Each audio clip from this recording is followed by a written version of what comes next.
Fala, Tocantinense! Estamos começando mais um podcast. Fala, Tocantinense! Obrigado pela sua companhia. Hoje nós vamos falar sobre um tema muito interessante. Um tema que faz jus ao momento atual. As vítimas do silêncio. E conosco, a nossa convidada especial, doutora Dayana Bindala, coordenadora do Centro Integrado 18 de Maio. Doutora, bom dia. Dê o nosso bom dia aos nossos telespectadores. Bom dia a todos os telespectadores aqui do Fala Tocantinense. Fui convidada aqui pelo nosso amigo Louro. Sou Dayana Bindala, sou escrivã de polícia. Atualmente atuo como coordenadora do Centro Integrado 18 de Maio, que fica aqui na 504 Sul. E já explicando o que é o Centro Integrado 18 de Maio, ele é um centro de proteção à criança e adolescente, onde reúne vários órgãos de proteção para que evite a criança ficar perambulando pela rede. Né? Atualmente só existe em Palmas também. Só existe em Palmas. Uhum. Antes de precisamente adentrarmos ao Centro Integrado 18 de Maio, conte para nós e aos nossos amigos telespectadores como você chegou ao Centro Integrado 18 de Maio. Eu sou policial civil há 23 anos, mais ou menos. Sou da turma de 2003, né? E desses 23 anos de polícia, eu já estou nessa área de proteção há uns 16 anos, 16, 17 anos.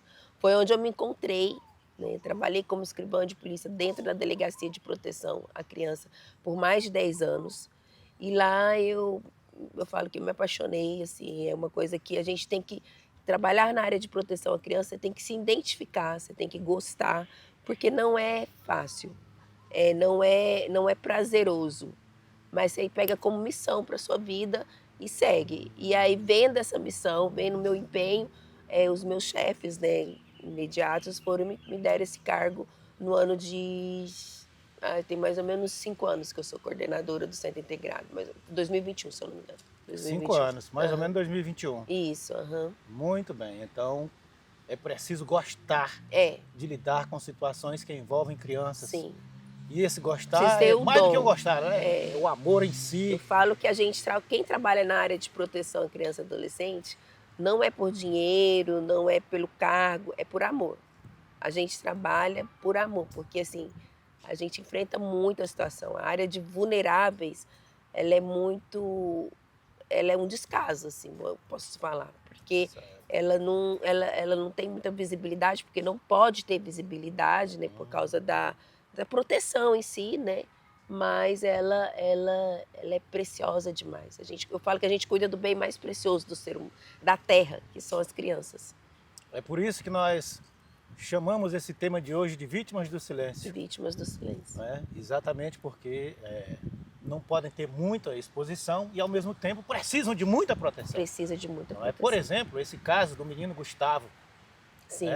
Recente, né? Recente, que abalou as estruturas da sociedade, uma comoção geral. Esse caso, por exemplo, como houve o óbito da criança, a investigação é de responsabilidade da homicídios. Sim. E suponhamos que nessa situação, um caso como esse parecido, se a criança não tivesse ido a óbito, seria de competência de quem investigar? Seria de competência da Delegacia de Proteção à Criança e Adolescente, né? Que hoje ela fica aqui fica na 504 Sul, dentro do Centro Integrado, como eu disse. O Centro Integrado, ele acopla, né, vários órgãos de proteção, que tem lá a Delegacia de Proteção à Criança e Adolescente, a escuta especializada, o IML, onde atende somente crianças, adolescentes, mulheres e idosos. Atualmente a gente atende mulheres e idosos porque a gente entende que elas também são vítimas vulneráveis. Então, assim, lá é um atendimento especializado. Lá a gente não atende autor, agressor, pessoas de vítimas comuns, né? Assim como a gente diz. Lá é especializado a atender vítimas de vulnerabilidades. Né? Sim. Então, nesse tipo de violência, quando não chega a óbito, né, a vítima, ela como é que fala? O crime é investigado pela Delegacia de Proteção à Criança e Adolescente. Então, Dayana, você falou que a Delegacia de Polícia especializada na proteção da criança e do adolescente fica dentro do Centro Integrado. Centro Integrado, isso. Uhum. Certo. Como se dá essa chegada da criança ao centro integrado, né? Ou melhor, na delegacia de polícia. Isso. Então, o centro integrado e as delegacias, elas são porta aberta, Certo. né? Então, a vítima vai chegar até a delegacia conduzida, por se tratar de criança e adolescente, conduzida por alguém, Certo. por um representante legal. Ah, não tem um representante legal. Vai ser conduzido por algum órgão. Ou a criança pode? Pode. A vítima também pode procurar. Certo. Lá, se ela chegar lá sozinha, lá a gente vai ter alguém que vai acionar o conselho tutelar, vai acionar a família, ver se tem, se não, se a família for os agressores, né? Que vamos colocar ali, uns 80% do caso, as violências acontecem dentro de casa, infelizmente, né? Então, assim, a gente não vai deixar de atender a vítima em situação de violência, em caso ela vá fazer alguma denúncia, por ela estar sozinha. Então, deixando claro que tanto o centro integrado quanto a delegacia de proteção, ela é porta aberta. Né? E aí ela vai chegar lá. Hoje existe a lei da escuta especializada. Lei da escuta. Isso. Então, as vítimas de violência, se tratando de criança e adolescente, elas não são mais ouvidas dentro da delegacia. Né? Se tratando, quando chegando o representante legal, ele vai trazer aquela ocorrência para a gente. A delegacia vai registrar o boletim de ocorrência e a vítima vai ser encaminhada para os órgãos competentes.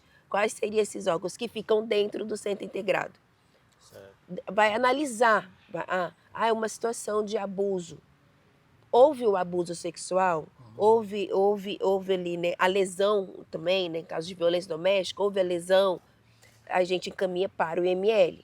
Por que para o IML? Porque no IML a vítima já vai passar pelo exame sociopsicológico, psicossocial, pela psicóloga e assistente social, onde o atendimento é feito junto, né?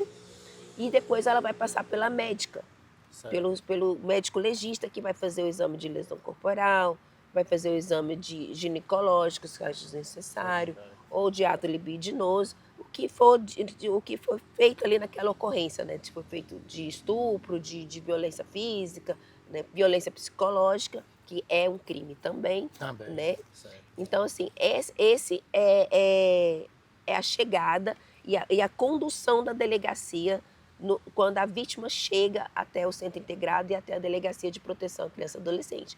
Ela chega, faz o boletim de ocorrência, o representante legal vai fazer o boletim de ocorrência, ou o conselho tutelar, né, caso a vítima não tenha nenhum representante legal, certo. Né? Ou até mesmo a própria delegacia vai fazer a ocorrência. A própria delegacia vai fazer a ocorrência. Certo. Né? O que não pode é deixar de atender aquela situação. Porque tem que ser investigado. Se é verdade, isso não cabe a nós. Né? Hipoteticamente falando, qualquer situação no seio da família, ou na sociedade, na escola, ou num campo de futebol, em qualquer lugar que seja, criança chegou na delegacia com o seu representante, ela terá esse recebimento, terá todos esses encaminhamentos por profissionais altamente capacitados, treinados, né? Isso. E eles, como eu te expliquei, são duas vertentes. O delegado, a autoridade policial vai avaliar. Não, melhor encaminhar para o ML, que lá ele já vai ser atendido pelo psicossocial e vai fazer o exame. Esse outro caso aqui não precisa passar pelo ML, porque não tem ação de lesão, não tem ação de violência sexual, né? Não tem. Então, a gente vai encaminhar para a escuta especializada. Certo? Aí, qual a diferença, então? A diferença é mais a tipificação do crime. A gente sabe que existe violência psicológica dentro de casa. Aqueles pais, vamos colocar assim, aquela autoridade mais severa e tal. Geralmente, esses casos a gente encaminha para a escuta especializada. Certo. Essa escuta especializada, delegado não pode fazer, juiz não pode fazer, promotor não pode fazer, é só o centro integrado. Aí existe essa lei, né, que é a lei da escuta especializada, da 14.431 de 2017. Por que ela foi criada? Ela foi criada porque antes a vítima chegava na delegacia, aí ela era ouvida na delegacia. Aí ela ia para o ML, ouvia no ML. Ela ia para o judiciário, era ouvida no judiciário. Ela ia para outro órgão, ela era ouvida no outro órgão. Ou seja, existia uma revitimização dessa vítima. Cada situação dessa, ela lembrava os fatos, ela chorava. Lembrava. Aí ia de novo, causava tornava a chorar, novos tornava a traumas. lembrar novos traumas. E aí veio essa lei para acabar com isso. Lógico, daí acabou? Não, ainda existe, infelizmente, a revitimização, porque pode acontecer, tipo, a escuta especializada, ela não é de provas. Certo. Ela não serve como prova, igual os laudos do IML. Certo. Por isso que a maioria das autoridades policiais ainda solicitam o psicossocial do IML. Certo. Né? Porque o laudo que as profissionais do IML realizam servem como prova. O relatório confeccionado pela escuta especializada não serve como prova. Interessante. E como é que a delegacia faz, então, para cruzar os depoimentos, não é? Esse relatório da escuta, não é, com a investigação de campo, não é, com os laudos periciais dos médicos, não é? Como é que dá esse... Como assim? Ou se a vítima vai para o ML ou vai para a escuta, ela não pode, ou é um é outro. Ah, ou é um é outro. Ela certo. não pode ir para os dois órgãos, certo. Entendeu? Caso durante o relatório, vamos colocar assim, no relatório da escuta especializada, o delegado, a autoridade policial, viu que ainda não é o suficiente, né, para prova, para incriminar, né, ali o agressor, ou ter alguma, se é ou se não é, né, alguma coisa, ele solicita depoimento especial. Depoimento especial. O que é o depoimento especial? O depoimento especial ele é feito tanto pela autoridade policial, o que no Tocantins ainda é muito pouco usado, certo. Né?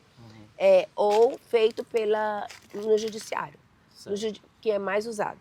Né? No judiciário, como é feito? São feitos por especialistas, psicólogos, que são treinados pelo judiciário, junto ao juiz, e coloca uma sala, né, a vítima. Aí lá nessa sala, ela vai conversar com um especialista, que é o psicólogo, treinado pelo judiciário, né? E nisso ela vai estar com o profissional, né, o psicólogo, e toda dúvida que o juiz, o promotor, o advogado de defesa e de acusação, né, vai falar ali, e ela vai conduzir essa pergunta, vai conduzir esse diálogo com essa criança, com a vítima, de forma, né, não traumática, né, para ter aquela resposta que seja suficiente para o inquérito policial. Certo. E há um debate, né, às vezes, alguns questionamentos acadêmicos, né, pesquisas até, o pessoal se debruçando, quando saber se o depoimento é verdadeiro ou falso. Mas, nesse caso, assim, quando a família apresenta situação como essa, né, da criança, existe alguma metodologia ou, né, o que faz a equipe suspeitar, não é, que aquele caso que está chegando é um caso realmente que consta abuso? Vou falar assim sobre minha experiência, né, certo. Sobre a minha vivência dentro da área de proteção à criança e adolescente. Dos meus 20 anos de polícia, né, e de mais de 16 anos na área de proteção, eu só peguei 2 casos que a criança estava mentindo. 2 casos? Que já eram umas crianças de 11, 12 anos ali. Interessante. Então, assim, porque a gente tem uma teoria na área de proteção. Ou ela viu, ou ela ouviu, ou ela foi vítima. Do nada, uma criança não tira uma situação de violência. E as 3 situações que você falou são violência? Se ela ouviu, se ela viu, ou se ela passou por ela? Nas situações que eu vi, elas tinham sido conduzidas a mentir. Elas tinham sido vítimas, na verdade, e elas tinham sido conduzidas a mentir para acusar outras pessoas. Certo. Outras vezes elas estavam ali com aquela paixonite aguda por uma pessoa e quis comprometer outra, sabe assim? Essas coisas mais assim. Mas não deixa de ser uma violência, porque uma criança que chegar a esse tipo de situação, de inventar, de criar, é uma violência que ela já vem sofrendo de alguma forma. Certo. Seja de descuido, né? Seja da falta de cuidados, de orientação da família ali.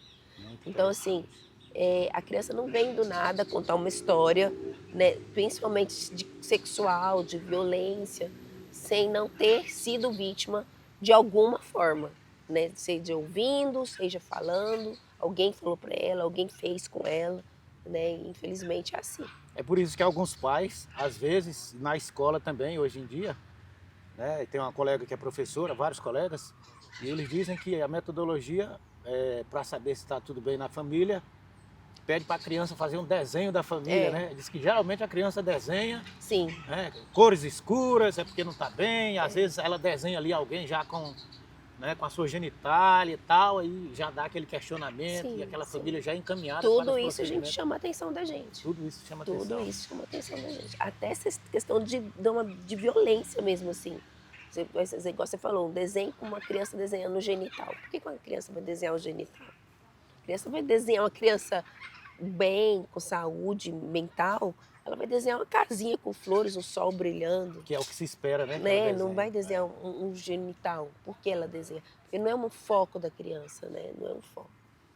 É fantástico esse trabalho da Delegacia Especializada na Proteção da Criança e do Adolescente. Agora, nosso público tem ideia, não é, por que o nome especializado, porque Sim. realmente É especializado. é especializada, né? Há uma cadeia de sistemas que tem que ser observado. E dentro da rotina desse trabalho na defesa da criança e do adolescente, quando ele, né, quais sinais no comportamento da criança, né, acendem o alerta, né, de abuso, né? O que os pais devem observar? Vocês como profissionais, o que vocês observam, né? E eu acredito que deve servir também para os pais Sim, observar, com certeza, né, estes com sinais, certeza. né? Quais seriam eles? São vários sinais, né, que a criança dá. Aquela criança começa pelaquela criança extrovertida, que do nada começa a ficar mais quieta, mais introvertida. Aquela criança que falante, né, e depois se acalma, não quer conversar, quer ficar isolada dentro do quarto. Essa questão do isolamento, da tristeza, do choro nervoso, agressividade. Tem muitas crianças que reagem com agressividade. Afastamento da pessoa, né, muitas vezes do agressor, ou da pessoa que pareça, ou tipo, né, geralmente a gente sabe que a maioria dos agressores sexuais são homens, né? Então, geralmente, eles vão se afastar daquela figura masculina, né? Vão ter algum tipo de, sabe, assim, você vai ver que a criança meio que não quer chegar perto, não tem. Por exemplo, né, sem querer atrapalhar a sua fala, suponhamos que a mãe diga assim, seu tio vai buscar você na escola, a criança já começa a Aí chorar. começa, mãe, não quero, sabe? É sinal típico. Filho, eu estou indo para a feira, você vai ficar com o seu padrasto. Nossa, Aí a criança já começa. não quero, inventa uma desculpa, né? Porque o que acontece? A criança, ela começa a sentir uma culpa. O agressor, ele é tão perverso, ele é tão mal, né? Assim, bora colocar dessa forma, e inteligente ao mesmo tempo, que a primeira coisa que ele faz é causar culpa na criança, é causar culpa na vítima, né? Então, assim, como a vulnerabilidade, eles vulnerável, né?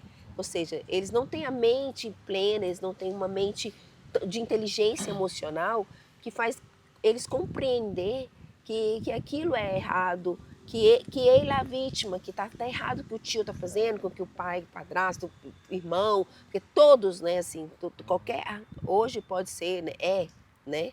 Então, assim, aquela pessoa está fazendo com ela é errado. Então, a primeira coisa que eles causam neles é culpa. Ó, se você falar, sua mãe não vai acreditar em você. Vergonha, né? É, Pois é. que você acha que ela vai ficar morrendo de vergonha de você. Ou às vezes é o tio, o seu pai vai te bater, entendeu? Começa a causar ali traumas, né? Ou eu vou matar sua família, né? Vou matar sua mãe, vou matar seu irmão. Porque às E a vezes, criança, ela observa o ambiente sim. e ela vê, tipo assim, mamãe gosta do papai, ou gosta do meu padrasto. Ou do pai, ou né? do Ou do pai, ou do tio, é o tio, irmão da minha o mãe, irmão da né? mãe e tal. Então, não é interessante isso que você fala, porque aí ela Sim. se sente realmente, né, tipo Desprotegida. na culpa, porque Isso. se eu falar, aí ela não vai mais gostar dele, e ele que sustenta. Não vai acreditar em mim. Não vai acreditar em mim, que é o principal. Porque a criança. Porque a gente já tem essa questão de achar que a criança está mentindo com tudo, né? Isso é uma coisa assim, o adulto ele não leva em conta o que a criança fala. Isso Nós é cultural. somos cultural. Tá aí um ponto importante Isso é que você cultural. acabou de falar. A gente não ouve o que a criança fala. Não ouve. Nesse E elas caso falam. do Gustavo, Falou? não é? A criança falou. Não é? Né? Por que você não quer ir? Porque ele me bate. Porque ele não me é? bate. Ele me bate. Isso. E ali foi assim, meio. Até assim, para mim é um pouco perturbador falar daquilo, porque são muitas crianças que falam. Muitas que falam. E as mães sabem, muitas vezes as mães sabem. Ali você via que a mãe estava gravando porque ela sabia que estava acontecendo alguma coisa, mas ela estava sendo obrigada por uma lei a entregar o filho para o pai. É a lei de alienação parental. A lei de alienação parental, né? Está o grande debate, que tem os Isso. seus prós e os contras.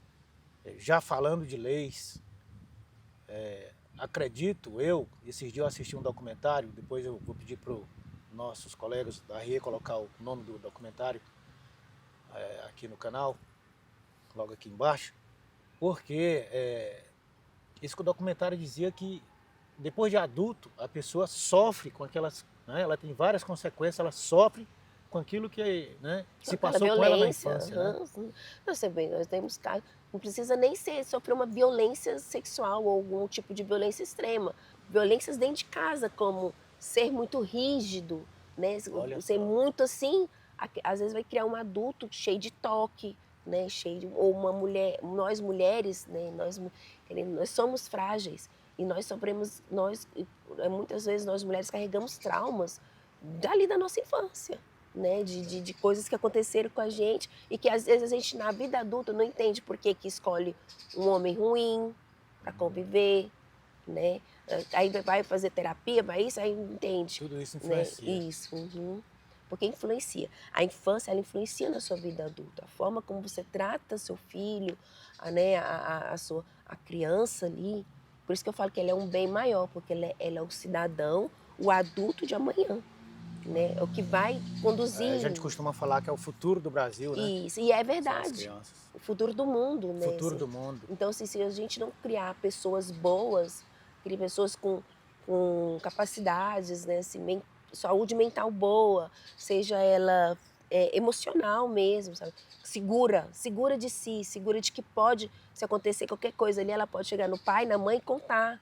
Chegar no avô e contar, na avó e contar, sabe? Na pessoa de confiança dela e contar, que a pessoa vai acreditar nela. Por isso que é importante a amizade daquele que está mais próximo, que é a mãe, não é o pai. Não só o respeito, né? Ali, eu tenho que me respeitar, eu não sou amigo de filho. Sim, concordo. Mas a gente tem que ter ali uma amizade, uma questão de confiança com o filho, né? De que ele pode entender que ali ele vai ser abrigado, ele vai ficar seguro. Interessante, Daiane. Então, dentro da família, aí temos também o agressor. Né? Sim. O que faz, né? o que inibe o agressor de fazer essa prática, né? Praticar a violência no seio da família ali contra a criança ou adolescente? Olha, existe até uns estudos, né, internacionais que fala que feitos com pedófilos, com estupradores, né, com agressores, que eles relatando justamente isso. O que inibe eles de chegar até uma criança, uma adolescente, é a vulnerabilidade. A vulnerabilidade. Principalmente a figura masculina, a figura quando não é o pai, né, ali o agressor. Eles veem ali se aquela criança é bem protegida, se aquela Leitura do ambiente. Isso. Como que é a estrutura daquela família, né, ali por mais que seja uma mãe solo, mas aquela mãe é presente, como que aquela mãe cuida, né, como que é aquela criança, a segurança, até quando essa criança fala, entendeu? Certo. Por isso a importância da gente orientar muito nossos filhos. Nós pais temos um negócio de, não precisa ele saber disso. Ele é muito novinho ainda para saber disso, ela é muito novinha ainda. Não. Ainda mais hoje em dia, né? Em pleno século XXI, com todas as informações que tem aí na internet, eles são mais inteligentes que a gente, né? Verdade, verdade. Então é importante esse diálogo com a criança. Então, 6 anos, 7 anos, 8 anos. Inclusive, o agressor ele observa justamente se a criança tem essa questão do medo dos pais, né? Se o pai é aquela figura mais incisiva, mais autoritária, e a criança tem até aquele, será que eu posso conversar isso com meu pai? É uma criança de situação de vulnerabilidade, sim. Né? Porque ali o agressor vai vir de que forma? De forma galanteadora, de forma, né, de dar presente, vai dar atenção. Às vezes nem precisa dar bens materiais, mas vai dar atenção, vai dar ali um carinho. E isso se torna super vulnerável, que a própria vítima nem vai perceber que está sendo vítima de uma situação. Então, vamos até assim, nós temos casos de mulheres mulheres adultas em situação de violência, que elas nem percebem, porque elas foram criadas dessa forma. Né? Então você vê como que eu falo que criar gente é muito difícil. Porque se a gente é rígido demais, né, é perigoso. E se é solto demais, é perigoso. Então, assim, é saber lidar, é confiar em Deus, né, e ter uma estrutura ali de inteligência mesmo, assim, sabedoria. E os casos mais comuns que se ouve, geralmente, me parece que é aquele que o agressor vai à noite no quarto da criança, né, e toca a criança, né, e a criança começa a ter pesadelos, começa, né, Que é a situação de mais de vulnerabilidade. mais vulnerabilidade. A criança está sozinha no seu quarto, né? Ela tá ali no seu descanso, relaxada. Né? Ela não vai imaginar que aquilo pode acontecer. A mãe está ali dormindo, né? Ou o pai está ali dormindo. Então, assim, é uma situação de mais vulnerabilidade. A criança que fica sozinha em casa, né? Então, assim, eles sempre vão aproveitar situações que a criança esteja sem o olhar de cuidado. Certo. Então Né? os pais têm que estar vigilantes. Tem Né? que E estar. no diálogo, sempre praticando o diálogo com o seu Isso. filho, com a sua filha, É. né? Aquilo que está sob a Esclarecendo sua mesmo. responsabilidade. Esclarecendo mesmo. Certo. Você já falou também sobre as nossas leis, né? Sobre o judiciário, na verdade, que depende muito do judiciário. Logicamente, eu diria que nos parece que depende também muito do poder político, né? Criar uma... Eles que criam, né, as leis, né? O legislativo que cria a lei, né? Então, assim, os políticos eles têm que começar a ter esse olhar aos vulneráveis, né? Assim, não é criar uma lei, eu falo que não é criar uma lei e pegar o palanque e dizer eu criei a lei tal para proteger e não ver as entrelinhas daquela lei. Certo. Porque nós sabemos que existem os defensores, né, os advogados, né, aí, que eles vão aproveitar qualquer tipo de brecha ali para benefício do cliente dele, né, do agressor. Então tem que ser leis criadas realmente para proteger a vítima, né, realmente para cuidar da vítima. Uma lei dura, uma lei severa. Isso. Agora eu vou longe, que funcione. Uhum. Suponhamos que, já que a vítima, como foi dito agora há pouco, já que a vítima carrega para a vida adulta aqueles traumas, não é? É como se ela estivesse viva, mas ao mesmo tempo morta, né? Espiritualmente, mentalmente. Não é? E uma lei dura, uma lei severa, pena de morte para pessoas que praticam esse tipo de violência tão grave. Sim. Não é? Seria justo? Olha, Louro, eu como cristã nem posso, né, falar sobre isso, mas eu, tipo, diante do caso do Gustavo, eu acho que toda a humanidade pensou isso, né? Toda a humanidade pensou que ele deveria, né, morrer. Mas, assim, é muito complicado porque mexe em questão de judiciário em si, de estrutura, que nós sabemos que o Brasil precisa de mais educação, que o Brasil não tem pública. Isso, é muita coisa. Então, assim, é difícil falar, né, sobre, é justo, não sei, sabe, assim, talvez seria para nós, seres humanos comuns, né, nós que temos esse senso de justiça, que tem um pouco de amor ao próximo, empatia, o nosso primeiro entendimento é esse, né? Os primatas ali, vamos, né, vingar. Mas a gente entende, eu como cristã, que não é o certo e que também no Brasil isso não iria funcionar de forma legal, né, de forma justa, né? Então eu acho muito complicado. O que eu acho que tem que ser, eu mesmo, todo mundo falando na questão do Gustavo, do pai e tal, eu queria que ele fosse preso mesmo. Eu quero que ele seja preso, eu quero que ele seja condenado. Eu acho que qualquer tipo de... que eu acho que a morte para ele seria pouco, né? Certo. Então, assim, eu queria muito que ele fosse preso, eu fiquei muito contente com o trabalho de excelência da DHPP, né? Então, assim, porque eu acho que é isso que a gente tem que fazer. Porque, falando sobre a vítima, sobre o consolo da vítima, a prisão da vítima como é que fala? Faz parte do tratamento da vítima. Prisão do autor. Desculpa. Uhum. A prisão do agressor faz parte também do tratamento, da cura do trauma da vítima. Ela saber que está sendo feita justiça. Justiça, que ela foi ouvida e que a justiça foi feita, sabe assim? Então, eu acho que eu sempre falo isso. Vamos proteger. Não, o inquérito policial, a condução do inquérito, a legislação e a forma como o judiciário lidar com a vítima, né, fazendo com que a lei seja praticada devidamente e o agressor seja punido devidamente, é uma cura para a vítima. Dayana, assim que entrei nessa função também policial, assim como você, ainda me lembro, o sofrimento foi tanto que até hoje é um dos casos que eu nunca carrega esqueci. para sempre, né? Para sempre. E imagina que eu só vi, não é?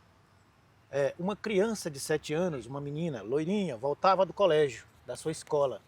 De repente sumiu. Aí houve aquela procura na cidade. Já no final da tarde, de repente alguém avistou a criança saindo de um matagal, próximo de uma indústria, no município não muito distante de Palmas. E aquela criança saía com as pernas sangrando do matagal.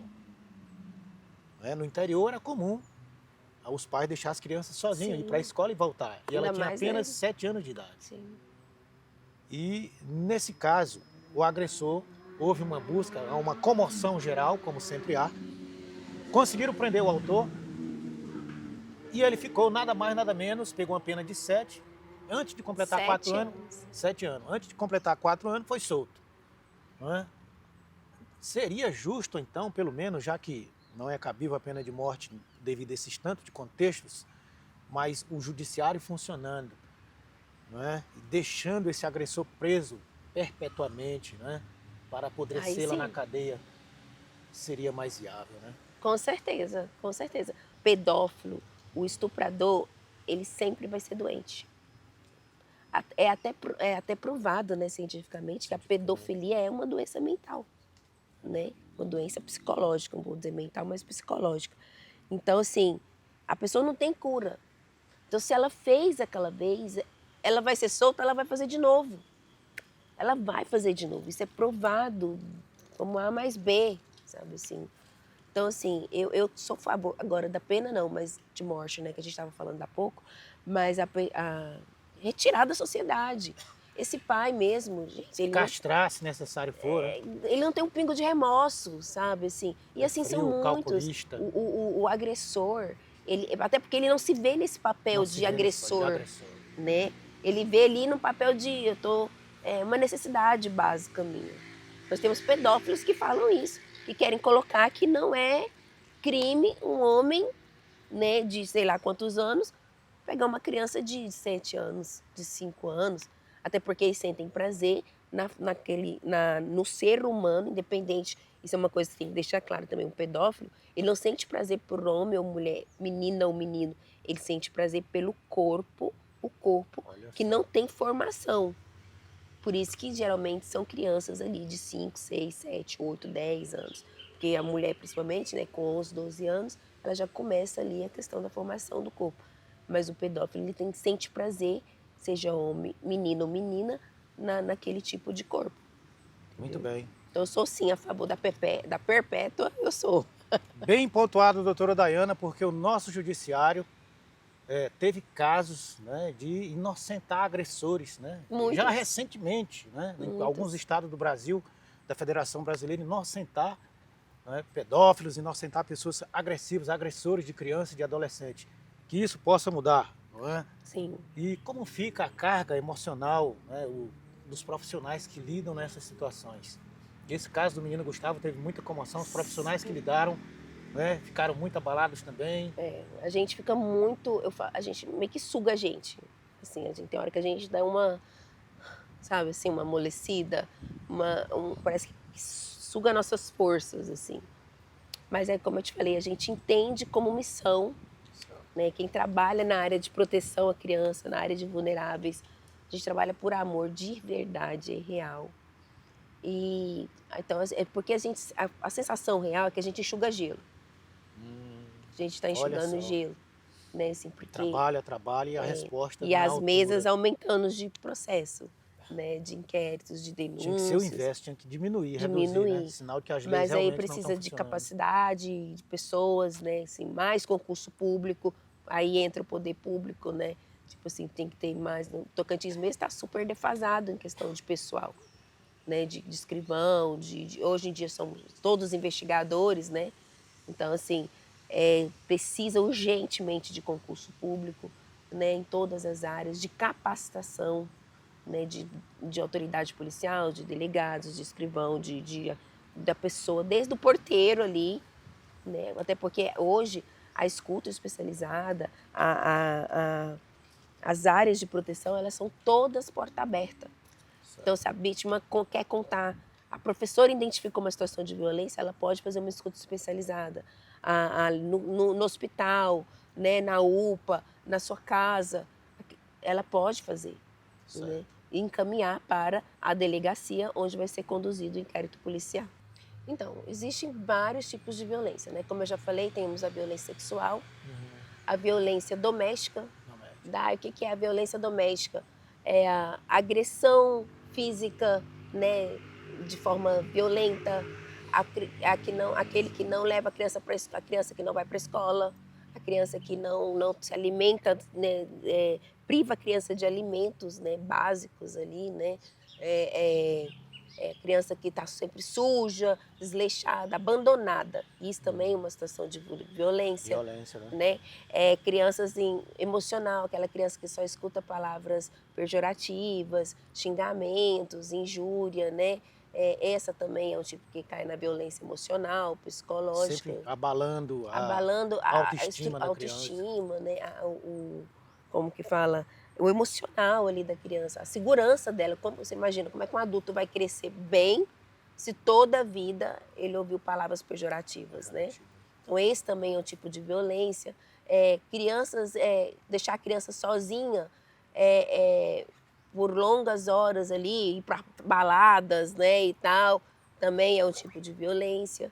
Então, são vários tipos de violência onde onde coloca a criança em situação de vulnerabilidade, em situação de perigo mesmo, de perigo, né? Assim. E qualquer pessoa pode ver uma situação dessa, pode denunciar. E quais canais ela procura? Isso. E ainda tem isso. Hoje a gente tem a Lei Henri Borel, né, que é uma lei super atual e que eu gostei muito da lei. É uma lei que eu tenho um carinho. Por quê? Porque a Lei Henri Borel, ela veio pela falta de escuta da vítima. E aí hoje qualquer pessoa que tem conhecimento de que uma criança, o vizinho que ouve ali, né, qualquer pessoa que tem conhecimento de que uma vítima, uma criança, adolescente está sendo vítima de violência, seja ela física, emocional, né, sexual ali, ela tem obrigação de denunciar. Seja ela fisicamente ou anônima, que pode ser pelo Disque 100, pelo 190, pelos canais, né, digitais também, né? Então, assim, qualquer delegacia pode denunciar. Qualquer delegacia. Está aberta, pode chegar e... Pode chegar e fazer a denúncia. Qualquer delegacia. Até de forma anônima. Se eu posso ir lá e fazer a denúncia anônima, eu mesmo indo lá vai ficar anônima. Aqui na delegacia a gente recebe denúncia anônima. Não, eu vim aqui para denunciar, mas eu não quero constar nada. A gente recebe a pessoa e faz ali o boletim de forma anônima.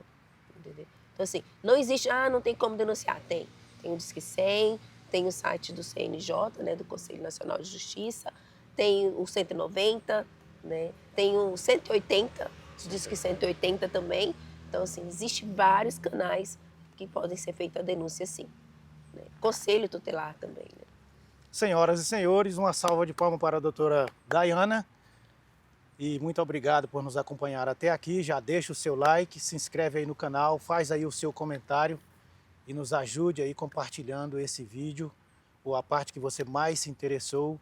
E muito obrigado, doutora Daiana. Eu que agradeço. Eu que agradeço por poder, né? Dar a sua palavra final aí aos nossos telespectadores.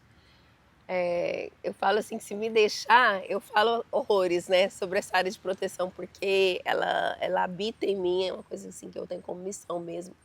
Então, já até posso aposentar, e o povo, mas por que você não aposenta? Nem eu sei responder, acho que porque eu ainda estou aqui ainda. Mas o meu conselho hoje é: protejam suas crianças, ouçam as suas crianças e lutem pelo legislativo, gente. Não adianta vocês lutar na delegacia, nas frentes das secretarias. É o legislativo que vai fazer a lei mudar, que vai fazer acontecer, que vai realmente proteger, de fato, as nossas crianças. Né? Além de nós mesmos, lutar por elas. Porque eles são o nosso futuro. Eu falo que são o ser mais brilhante e mais precioso que temos na Terra. Então, vamos lutar pelas nossas crianças e lutar para que o legislativo, para que as leis mudem, né, e que os deputados que estão lá criando escutem a população. Pessoal, cobrem aí do seu padrinho político, dos seus políticos, cobrem aí do seu representante legal. Precisamos que o nosso Brasil não tenha vítimas do silêncio, que nossas crianças recebam seu tratamento com dignidade, com respeito, carinho e que o seu futuro seja garantido e teremos um país melhor. Deus abençoe a todos.